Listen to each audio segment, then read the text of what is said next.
ইদানিং বাইরে গেছে, মানুষরে মানুষই মনে করে না। কেউ আছে না, কিছু ব্যক্তিকে দিনভর যদি ধাক্কা, সে কিন্তু বুঝে না, কারণ সে হলো বিয়াক্কি। আবার কিছু ব্যক্তি আছে একটু ইশারা দিলেই বুঝে। সে যে আমারে একটু ইশারা দিছে, আমি তার বিয়াক্কেলরা, আমি কিন্তু বুঝতে পারতেছি।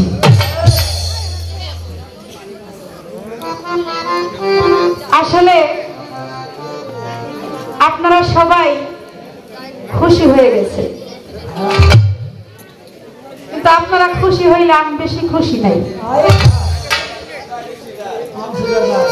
খুশি নাই এই জন্য, এই যে জালালউদ্দিন রুমির কথা মনে পড়ে। মাওলানা জালালউদ্দিন রুমি, আর হলো ওই যে এক দরবেশ, তার নাম হলো জালাল। ওই জালাল ভক্ত আর জালালউদ্দিন রুমি, এই দুইজনের মধ্যে লাগছিল একটু তর্ক বিতর্ক। পাগল হইলো পা দিয়া মসজিদের দিকে পা দিয়া শুয়ে রয়েছে। জালালউদ্দিন রুমি যায় বলছে, কিরে বেটা, তুই মসজিদ ঘরে নামাজ পড়স না? মসজিদ ঘরের ভিতরে সবাই যায় নামাজ পড়ে, পবিত্র জায়গা, তুই সেই দিকে পা দিয়ে শুয়ে রয়েছিস? তোর মতো এরকম পাগল কোথাও দেখি নাই। ওই পাগলাই বলছিল জালালউদ্দিন রুমিকে, আচ্ছা তোমাকে একটা প্রশ্ন করি। কি প্রশ্ন? যে এই মসজিদ ঘর আল্লাহর ঘর, এখানে পূর্ব পশ্চিম উত্তর দক্ষিণ, তোমার কাছে একটা প্রশ্ন, আল্লাহ কোন দিকে নাই? এখন রুমি মনে মনে চিন্তা করে, যেই প্রশ্ন আমাকে করছে, আমি যেই দিকে তাকাই সেই দিকে তোমার আল্লাহ, আমি কোন দিকে বলবো যে এই দিকে আমার আল্লাহ নাই? এখন আমি যদি পশ্চিম দিকে পা না দিয়া যদি আমি দক্ষিণে দেই, সেখানেও আল্লাহ, উত্তরে দিলেও আমার আল্লাহ, পূর্বে দিলেও আমার আল্লাহ, তাহলে সর্বদিকেই তো আমি পা দিলে আমার আল্লাহ, তাহলে কোন জায়গায় কিন্তু বাকি নাই। এবার বলে, তাহলে এই ঘরের মালিককে? জালালউদ্দিন রুমিকে প্রশ্ন করেছে, বলে এই ঘরের মালিকও আল্লাহ। তখন উনি বলে, হ্যাঁ, তোমার মালিকের থেকে ঘর বড় হয়েছে, যে ঘর বানাইলো তারে তুমি চিনো না, তুমি ঘর নিয়া বিবেক বিবেচনায় আছো। ঘর তো এরকম ওই জামানার মধ্যে,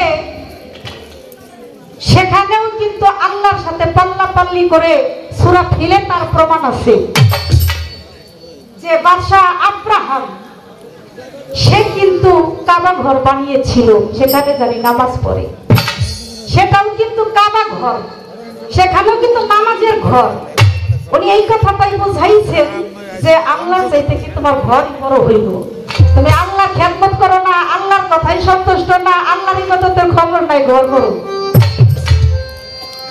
আমার জহির বাংলা ভাই আমাকে প্রশ্ন করে, মানে বোঝাইতেছেন সবাইকে, শিরিন দেওয়ান যে জবাবটা দিল, শিরিন দেওয়ানের কাছ থেকে আরো কিছু আশা করি। আমি সৃষ্টি থেকে জবাব দিছি, এই জবাবে জহির বাংলা ভাই পোষায় নাই। খেয়াল করছেন আপনারা? এখন যদি আমি বলি এই দুনিয়াবি খোয়াজ খিজির, ওনার নাম তো আপনারা শুনেছেন, তিনিও কিন্তু এই পৃথিবী কিয়ামত হওয়ার পরেও তিনি আড়াই দিন বাদশাগিরি করবে।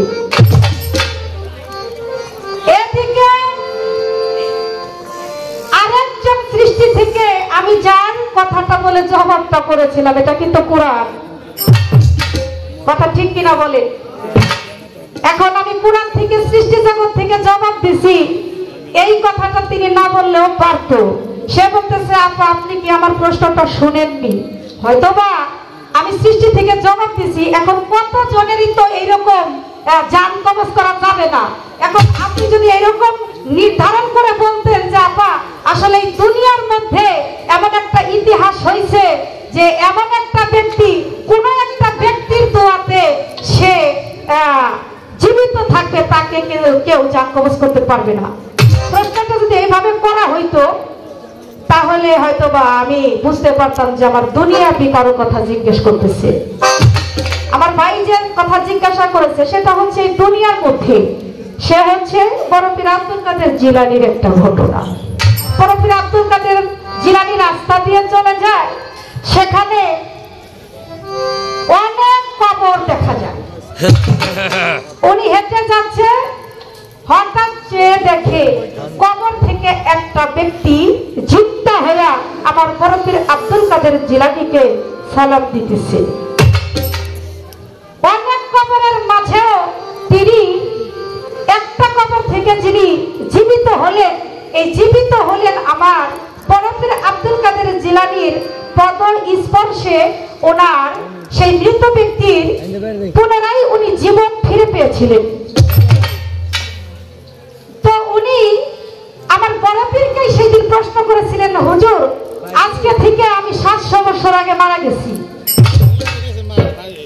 তো আমি আজ পর্যন্ত জীবিত হয়ে কথা বলতে পারি নাই, তো আপনি যদি আমাকে একটু দোয়া করতেন তাহলে আমি দুনিয়ার যে একটা স্বাদ, এটা আমি জীবিত হইলে দুনিয়ার স্বাদরা আমি বুঝি, কিন্তু মরে গেলে এই দুনিয়ার স্বাদরা আমি আর নিতে পারি না।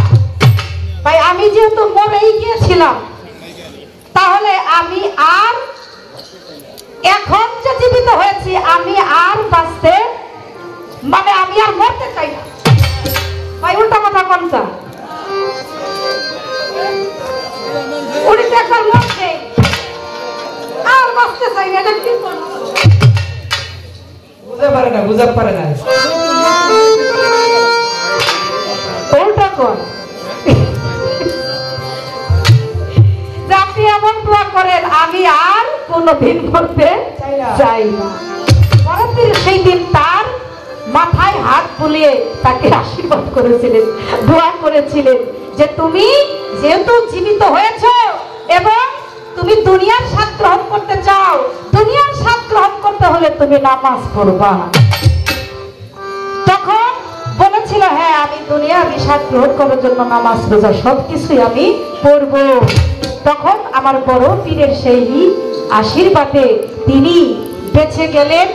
এখনো পর্যন্ত এই 1100 বছর পর্যন্ত এইভাবে আমার বড় পীরের দোয়ায় তিনি বেঁচে ছিলেন। ওনার নাম হলো জামানিল্লাহ। এই হলো এক ঘটনা। আর একটা ঘটনা আছে সেই জীবনীতে 500 বছর আগের কথা। উনিও বড় পীরের এক ভক্ত। সেই 500 বছর আর হলো 1100 বছর। খেয়াল করতেছেন আপনারা? ওই ভক্ত হলো 1100 বছরের ঘটনা। সে হলো জামানিল্লাহ। আর 500 বছর আগে যিনি জীবিত হয়েছিলেন তাকেও বড় পীর দোয়া করেছিলেন। ওই ভক্তের নাম হলো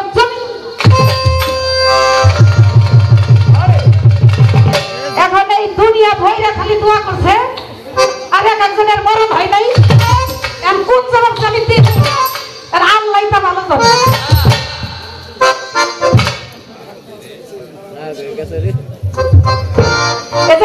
এই জন্য তো সমস্যা। আপনি যদি একটু খোদাই করে প্রশ্নটা আমি স্পষ্ট ভাবে করতেন, কি ভাই কি কথা ঠিক আছে কিনা? কতজনই পাইছে থাকবো। আবার মুসা নদীর জান কবজ করতে হইয়া আজরাইল চর খায়। অভাব নাই ভাই, কথা বললে কথার শেষ আছে। সৃষ্টি থেকে পোলাও মাছ দিছি তার ভাল লাগে নাই, হ্যাঁ পোলাও মাংস দিছি তার ভাল লাগে নাই, হ্যাঁ খাইব খিচুড়ি।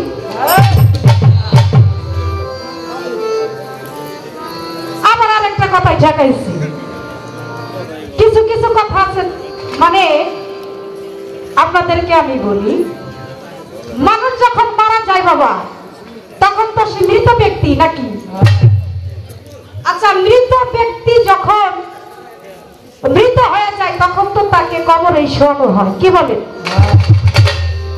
আমি তো তার প্রশ্নটা বুঝেছি যে মৃত ব্যক্তিকে 3টি কথা জিজ্ঞাসা করা হবে। এখন কবরে যখন শোয়ানো হয় তখন কি কি সে যেতে থাকে? এই বিপ্লব ভাই, জহির বাংলা ভাই কয় কি? কবরেই তো জিজ্ঞাসা করে মনকির নাকি ফেরেশতা যাইয়া, এ তোমার দিন কি, এ তোমার রব কে, তোমার নবী কে, কি বাবা? আবার বাড়ির চোখে মাথা কারো ঢুকবো ছিলার ভিতরে।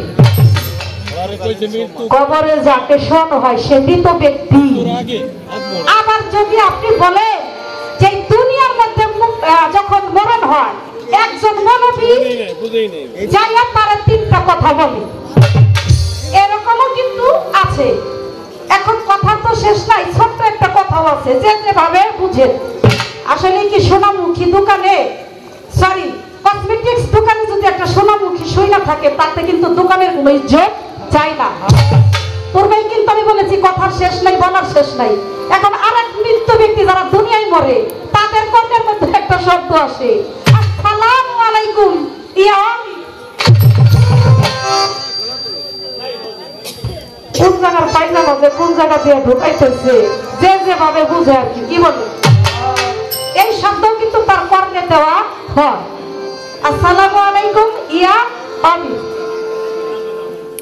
এখন কবরে যাকে শোয়ানো হয় সেও কিন্তু মৃত, কি তাকেও 3টি প্রশ্ন করা হয়। তাহলে 2 ভাবে শিরিন দেওয়ানের জবাব হয়েছে। আসলে গারত্ব ব্রত ফিরত না করলেও পারতেন।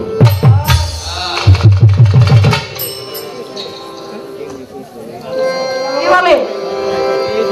এইটা কইয়া মার্কেট নিব নাম তো করছেন, এত নাম করে কি করবে?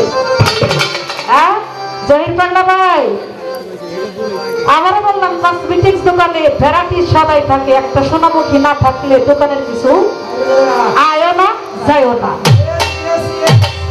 কিছু ছোট্ট বইয়ের মধ্যে দেখবে দাম হলো মাত্র 10 টাকা। তার মধ্যে এমন একটা কথা আছে যেই কথাটা আপনার মনে আছে, আপনি জানেনও, কিন্তু তারপরেও অনেক কায়দা কৌশলে এমন একটা পরিস্থিতিতে দাঁড়া, এমন একটা প্রশ্ন এসে পড়ে, আপনি নিজেই ওই কথাটা স্মরণ করতে পারবেন না যে আসলে ওই কথাটা তো নাকি ঠিক আছে কিনা ভাই। মানে ওই কথাটা একদম সিম্পল একটা কথা, কিন্তু আপনি দেখবেন ইম্পর্টেন্ট একটা কাজে গেছেন, ওই ছোট্ট কথাটা আপনার নলেজে নাই। কিন্তু আপনি ভাবছেন একরকম, আপনি ভাবছেন আপনার মতো একরকম করে, কিন্তু যিনি বলে তিনি ভাবছেন তার মতো। তো এই জন্য আপনি যেমন ভাবে আমাকে প্রশ্নটা করেছিলেন, আমি আমার মতো করে বুঝে ওইভাবে জবাব করেছিলাম, আর আপনি যে আপনার মতো বলেছেন আপনার মতো করে জবাব এখন দিয়ে দিলাম। এখন একটা প্রশ্ন করে যাব আমি ভাই, আমি যে আপনাকে প্রশ্ন করেছিলাম এই 4 কর্নারের 4টি পতাকা, ওই পতাকার মধ্যে কিছু কোরআনের আয়াত লেখা থাকবে, আমার প্রশ্নটা কি আপনি বুঝতে পারছেন? এই 4টা খুঁটিতে 4টা পতাকা থাকবে, পতাকার মধ্যে 4টি আয়াত লেখা থাকবে। আমি কিন্তু আপনাকে আয়াতের কথা জিজ্ঞাসা করেছি, কি কথা মনে আছে আপনাদের? আয়াতটা কি এবং মাঝখানে যে একটা পতাকা থাকবে, ওই পতাকার মধ্যে একটা আয়াত লেখা থাকবে, সেটা কোরআন শরীফে। একটা পতাকার দল আরেকটা পতাকায় যেতে পারবে না। আপনি আমার প্রশ্নের জবাবটা যেভাবে দিয়েছেন সুন্দর দিয়েছেন, কিন্তু আরেকটু স্পষ্ট করতে হবে।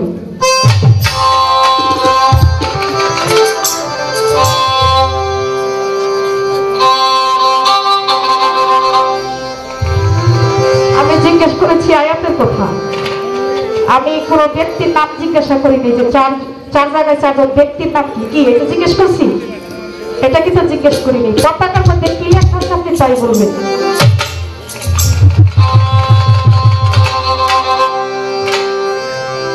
একদিন চিঠি দিয়া হইতে ডাকাতি ভালোবাসি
পাশ থেকে আমার ভাইরা বলেছেন কথা একদম ছোট করার জন্য, কথা কোনো বলতে চাই না।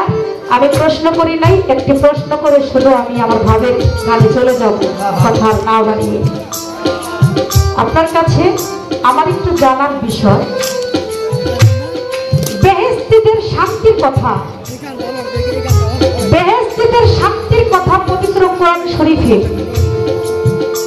অনেকবার বলেছেন। আমি জানবো বেহেশতীদের জন্য সুশান্তির ব্যবস্থা থাকবে, সেখানে পেয়ালা থাকবে, সেখানে খাট থাকবে, সেখানে খাবারও দেওয়া হবে।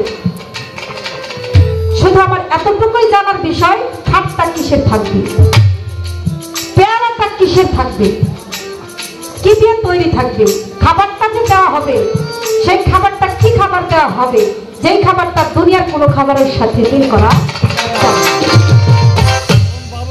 এই আমার একটু জানার বিষয়, কারণ ঝামেলা বাজাইলে ঝামেলার শেষ নাই। কি ভাই, দুইজনে গান গাইতে আসছি, জানলে জানার শেষ নাই, বললে বলার শেষ নাই। মূল কথায় আসি, যেন মানুষের একটু মানে জ্ঞান বাড়ে, শুনলে যেন কাজে আসে। আর এই যে শান্তির কথাটা বলা হয়েছে, এটা আসলে এই শান্তির প্রকারটা কি, এতটুকুই আমার জানা।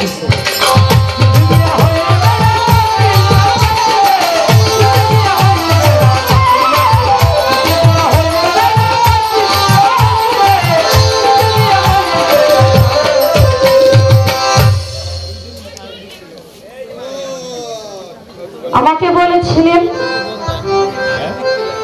আমার রশিদ বাবার একটি গান গাইতে। আপনারা যদি এখন বলেন এখানে যারা আমাদের ইনভাইট করেছেন, সকল দুঃখ দূরে যাইতো তুই হইলে আমার, এখন গানটা কি গাবো? হ্যাঁ,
কথা নিয়ে বারবার স্টেজে বলাটা অসুন্দর।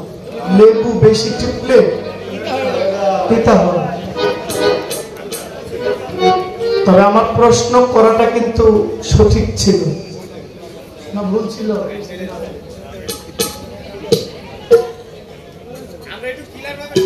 হ্যাঁ, আরো ক্লিয়ার। মোবাইলে ক্লিয়ার দেখা যায় না, একদম এইচডি 4K।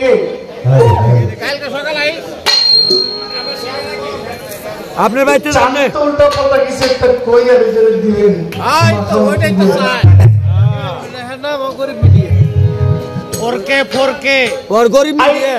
Repeat again. আপনি বলছেন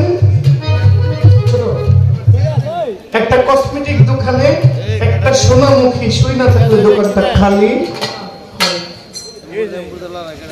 তাই আমি প্রশ্ন করেছেন হাসরের মাঠে 4টা পতাকা থাকবে, আমি 4 জন খলিফার কথা বলেছি, কোরআন থেকে 4টা সূরার কথা বলেছি, এবং কি পাক পাঞ্জাতনের 5 জনের কথা বলেছি। জবাবটা 2 ভাবে দিয়েছি। এরপরও যদি এখানে একটা অপূর্ণতা থাকে, আমি বলবো আমি এটারে মাখামাখি করে জগা খিচুড়ি না বানাই, এর চেয়ে বরং ভালো উত্তরটা আপনি দিয়ে দিন। ঠিক আছে না? ঠিক। তাহলে শুদ্ধটা পাওয়া যাবে। এখন আমি যদি আপনার মতো আবার এটা নিয়ে একটু কষ্ট লাগে তাহলে তো হইল না। এমনি পানি পাল্লা না হইছে গোলাবানি ঠিক আছে, একটা গান করি। আচ্ছা, ঠান্ডা লাগছে, গরম কাট। ওই কিছু কিছু ছেলে আছে না একটু বেশি সরল, তো বিয়ে করতে গেছে। আমি তো কিছুই কই নাই, খালি বিয়ে করতে গেছি।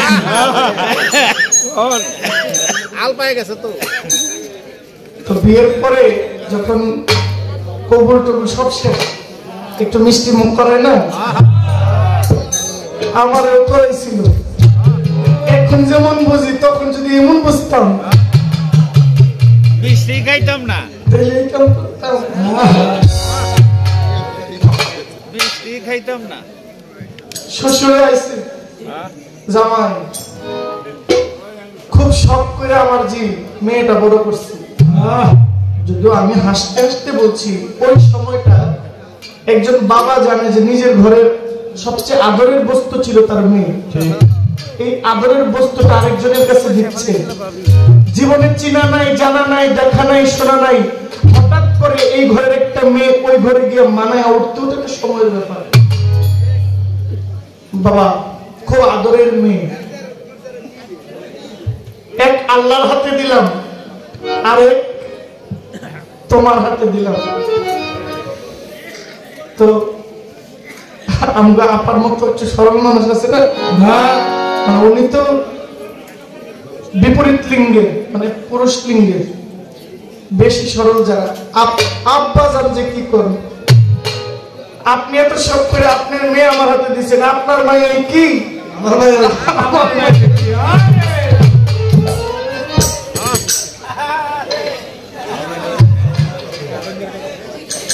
বেশি সরল। আমার আজকের দশাটাও এমন হয়েছে।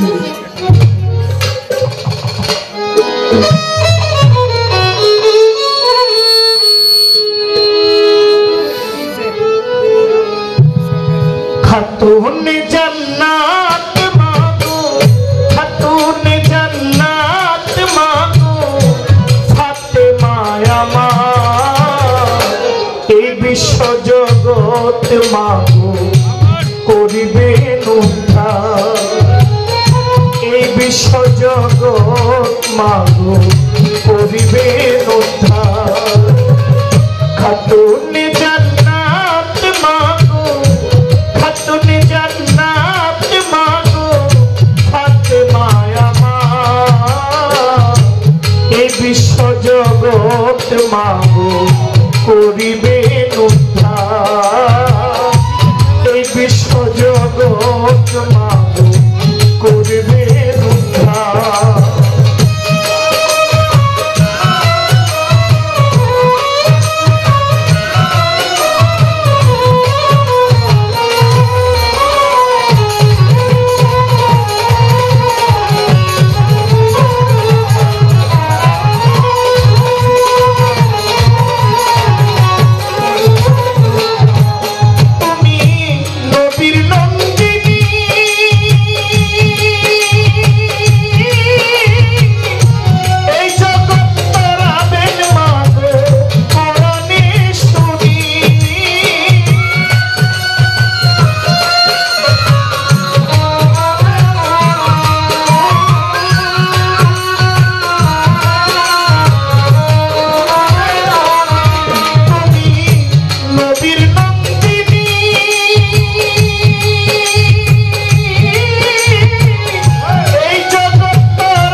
এ বিশ্ব জগৎ মাগো করিবেন উদ্ধার, এ বিশ্ব জগৎ মাগো করিবেন উদ্ধার।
বিশ্ব জগৎ মাগো করিবেন উদ্ধার, এই বিশ্ব জগৎ মাগো করিবেন উদ্ধার।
বিশ্ব জগৎ মাগো করিবেন উদ্ধার, এই বিশ্ব জগৎ মাগো করিবেন উদ্ধার।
করিবেন উদ্ধার, এই বিশ্ব জগৎ মাগো করিবেন উদ্ধার।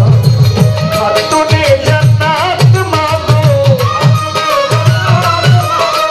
খাতুনে জান্নাত মাগো, ফাতেমা আমার, এই বিশ্ব জগৎ মাগো করিবেন উদ্ধার এই বিশ্বজগৎ মাগো করিবেন উদ্ধার এই বিশ্বজগৎ মাগো করিবেন অভিশাপ দিবে তুমি যেই ব্যবহার কইরা গেলা দেই না তোমায় অভিশাপ করবা একদিন নিজেই তুমি অবিচারের অনুতাপ বুঝবা যেদিন মন ভাঙায়া মসজিদে ভাঙা সমান পাপ বুঝবা যেদিন মন ভাঙায়া মসজিদ ভাঙা সমান পাপ যেই ব্যবহার তুমি যেই ব্যবহার কইরা গেলা দেই না তোমায় অভিশাপ যেই ব্যবহার তুমি যেই ব্যবহার কইরা গেলা দেই না তোমায় অভিশাপ করবা একদিন নিজেই তুমি অবিচারের অনুতাপ বুঝবা যেদিন মন ভাঙায়া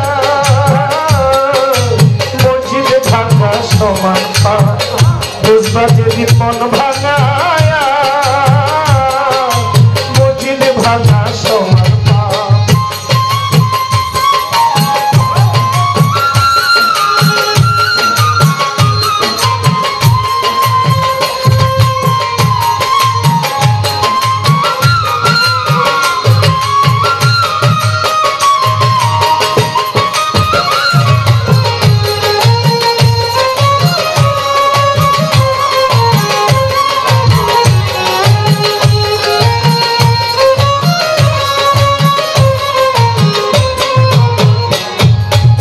যেইভাবে আমার কাছে করলো জিজ্ঞাসন ভুলি নাই তাহার প্রশ্ন জবাব দেই এখন হাসরের মাঠে একটা সোনার খাট থাকিবে সেই খাটে আরাম কইরা আদমে ঘুমাবে প্রশ্ন করছে হাসরের মাঠে মানে বেহেশতের মধ্যে ছোট বেহেশতের মাঠে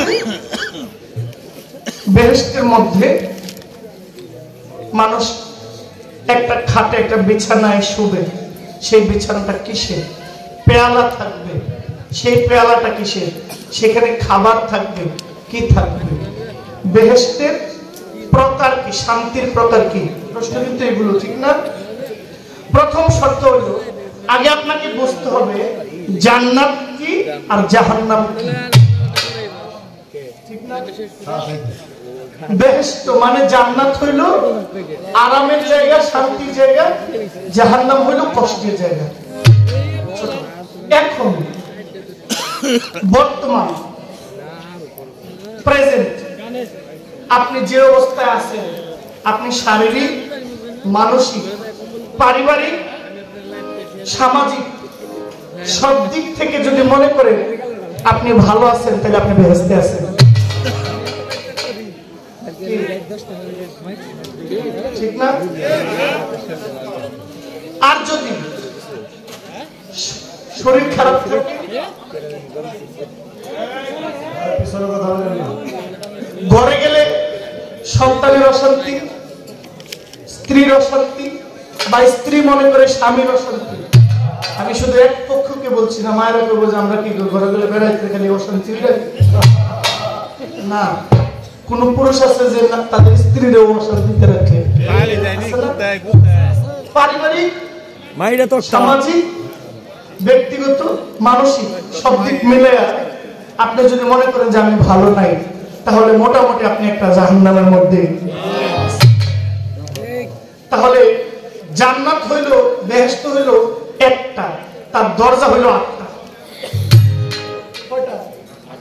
অনেকে বলে বেহেশত 8টা 8 বেহেশত যদি আজকের আগেও মনে করেন যে বেহেশত 8টা বেহেশত একটা ঘর কিন্তু একটা দরজা কয়েকটা থাকতে পারে না বেহেশতের দরজা হইল 8টা এবং 8টা দরজার 8টা নাম এবং 8টা দরজা দিয়ে গেলে 8টা রুম পাওয়া যায় এক একটা রুমের কোয়ালিটি এক এক রকম সবচেয়ে দামি যে গেটটা এটা হলো জান্নাতুল ফেরদাউস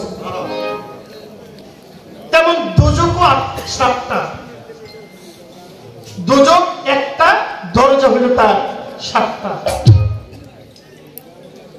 প্রত্যেক দরজায় এক একটা রুম পাওয়া যায়, ওখানে এক এক রকমের আযাব চলতেছে। বিচার হবে কর্ম অনুসার, বাদিমন আমার নিদোষী মন পরওয়ারদিগার। এখন আপনি আমাকে যে বললেন যে বেহেশতের মধ্যে সে খাতে থাকবে, বেহেশত তো এই পৃথিবীটাই একটা বেহেশত হবে। এখানে আপনি আরামে থাকলেন, এখন এই খাটটা জরুরি না, শান্তিতে আছে এটা জরুরি। বেহেশতের মধ্যে আপনি যদি মনে করেন যা মন চাইবো ইচ্ছা করবেন, মনে আশা হইতে রাজি, সামনে আসতে দেরি না।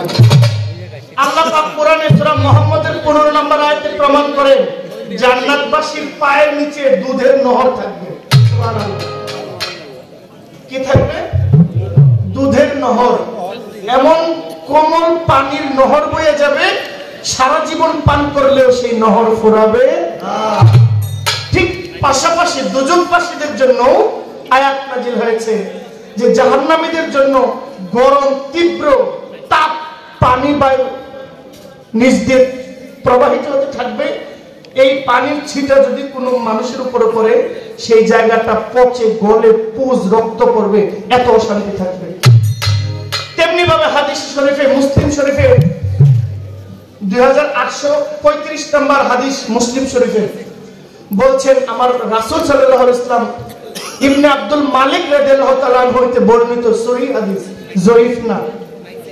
রাসূল সাল্লাল্লাহু আলাইহি ওয়াসাল্লাম বলছেন, আমার উম্মতের মধ্যে যারা জান্নাতে থাকবে তাদের জন্য বিশুদ্ধ ফলমূলের ব্যবস্থা থাকবে, এবং জান্নাতের মধ্যে প্রত্যেক শুক্রবার একটা হাট বসবে।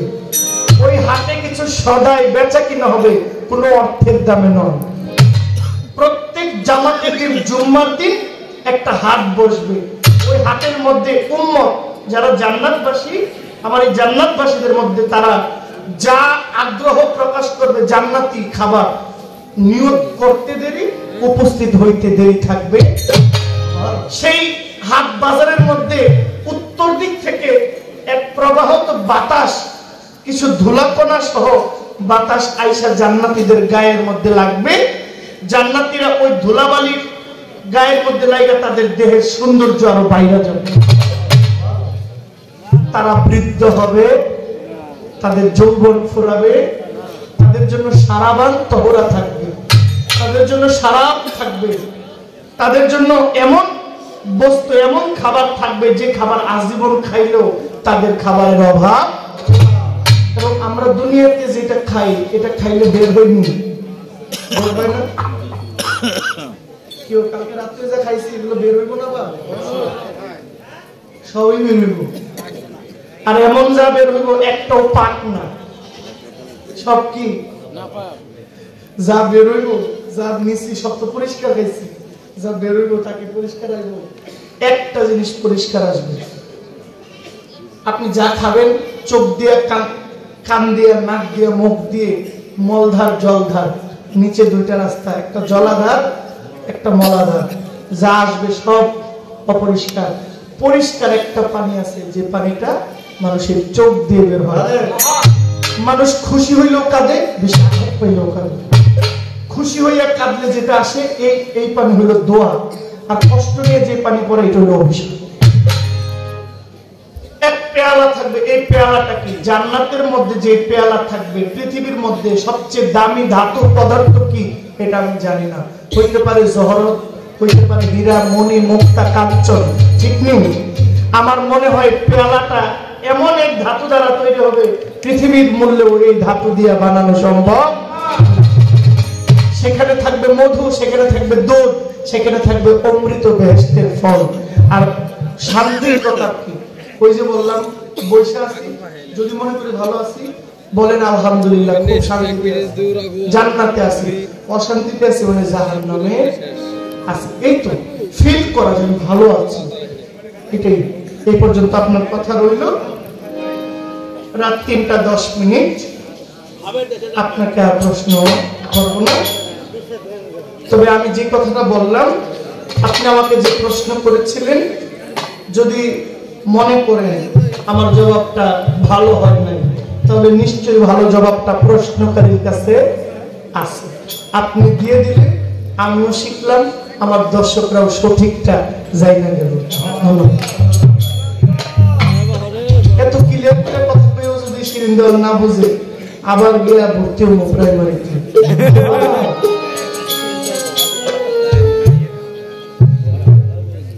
একটা বিচ্ছেদ গান করি।